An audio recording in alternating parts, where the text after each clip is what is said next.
Kekuatan kerjasama Karta dan Cici. Pada zaman dahulu, di hutan rindang yang penuh warna, tinggallah dua sahabat yang sangat berbeza. Karta si pemuda yang kuat dan Cici si gadis yang tangkas. Karta sangat sombong dengan kekuatannya, yakin dia boleh melakukan apa sahaja bersendirian. Cici pula, lincah seperti tupai tetapi sentiasa merendah diri.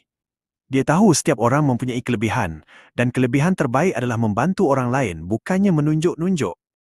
Suatu pagi, mereka bergegas ke festival musim menuai.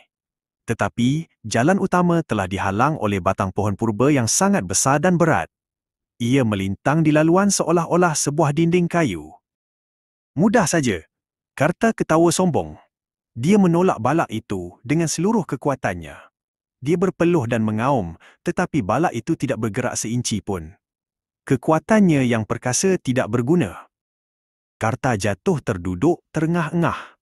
Ia mustahil, keluhnya, nadanya kini sudah hilang kesombongan. Cici mendekati. Jangan putus asa, Karta. Mungkin kita boleh cari jalan lain.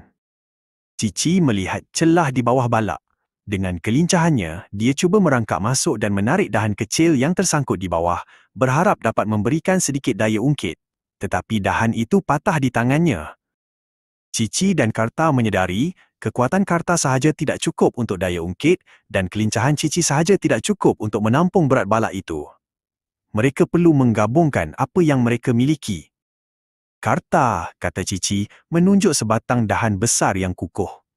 Awak gunakan kekuatan awak untuk menolak dan saya akan gunakan dahan ini sebagai tuas di bawah. Kita bekerjasama. 1, 2, 3. Dengan kekuatan Karta dan kepintaran Cici, mereka menolak dan mengungkit serentak. Bunyi KRAKK kedengaran dan batang pohon purba itu bergerak ke tepi. Mereka berjaya. Karta tersenyum, bukan kerana bangga, tetapi kerana gembira bekerja bersama. Terima kasih, Cici. Saya belajar, bekerjasama dan merendah diri adalah kekuatan yang paling hebat, katanya.